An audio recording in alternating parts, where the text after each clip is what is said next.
Hello, and thank you for listening to this episode of the Moore's October Rants. Today's episode is going to be titled, People Only Care When It Happens to Them. People tend to have this habit of picking and choosing what they think is a big deal and what isn't. They decide based on their own perspective what matters, and then they brush off everything else that doesn't seem significant to them. It's not even about the situation itself sometimes. Instead, it's about how personally involved they feel or how it affects their own lives directly. I see this all the time, and it really stands out to me. People have strong reactions when something happens to them, but if the same thing happens to someone else, they act like it's no big deal. This is a classic case of inconsistency. This inconsistency happens constantly. Someone goes through something and thinks it's huge, maybe life-changing. But if that same thing happened to someone else, they couldn't care less. They might laugh it off or say it's not important. It's like they have an internal filter where only certain things are worth their time and energy, based entirely on how much it affects them directly. That filter doesn't measure right or wrong. It just measures proximity to their own life. Take me for example.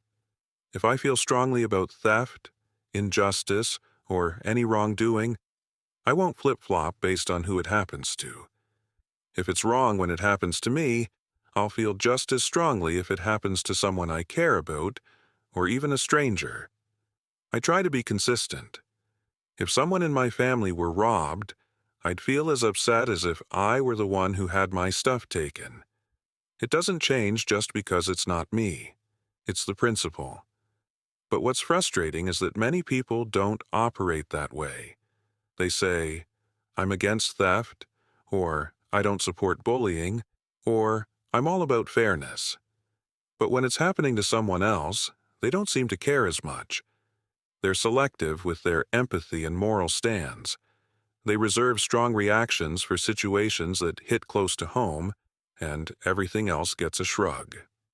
That selectivity is hard to watch, especially when you know they're capable of caring deeply. We see this on a larger scale, too. Think about school shootings. People often don't care in a meaningful way until it happens in their own community or to someone they know. It's easy to share a hashtag or post about change when it's just a distant news story. Social media makes performative concern effortless. But real concern only shows up when it's no longer a news story, but something that directly impacts them. People want to make noise about reform when they feel threatened. But until then, they're content to sit back and let things slide. They'll talk about how tragic it is, but it's not until it happens right in front of them that they feel real urgency. That's what gets me. It's not that people don't care. It's that their care is only activated when they're personally affected. I get it to some degree. We're selfish by nature. But that doesn't make it easier to watch. Here's a story that stuck with me. I was in the car with my dad, and he accidentally got the car stuck in a ditch. It wasn't a huge deal. We called for help, got the car out, and went on with our day. But the whole time I thought, if I had gotten the car stuck, he would have flipped out. He would have raised his voice and blamed me. But because it was him, he was so chill.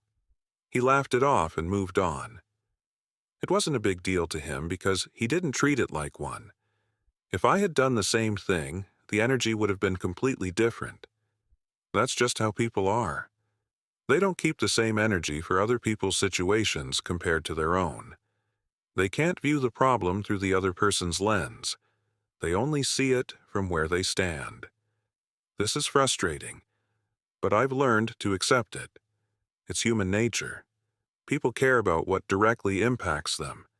They can talk a good game, but when it's not their problem, it's easy to act like it's not important. I've tried to stay consistent, and I value that. If I think something is wrong, theft, violence, bullying, any injustice, I don't change how I feel just because it's not happening to me. My principles stay the same. I'm not naive. I know many people won't see things my way. and that's fine. That's reality. I can't force anyone to care. But I've made a point to stick to my beliefs and hold the same energy, even if I'm the only one. This inconsistency is especially clear with bullying. I've talked to people who claim they're against it, who say they stand up for the mistreated. But then, in a group chat, someone makes a hurtful joke at my expense, and those same people say nothing. They won't step in or make it a big deal because it's not happening to them. That's when it hits me. People say a lot, but they don't always back it up with action. It's easy to claim you're against something, but people often fall short when it's time to stand up. That's why I don't take everything at face value. I take it with a grain of salt because words are easy, but actions speak louder. It's one thing to say you care. It's another to show it consistently. At the end of the day, I make these videos to work through my thoughts and frustrations. Not because I think anything will change, but because it helps to get it off my chest. I know not everyone will see things the way I do, and I've accepted that. But I won't let that stop me from staying true to what I believe. If something matters to me, I'll keep that energy consistent, whether it's happening to me, my family, or someone else. That's just how I operate, and I'm not changing anytime soon. This concludes this episode of the Moores October Rants. Thank you for listening. Signing out. Goodbye for now.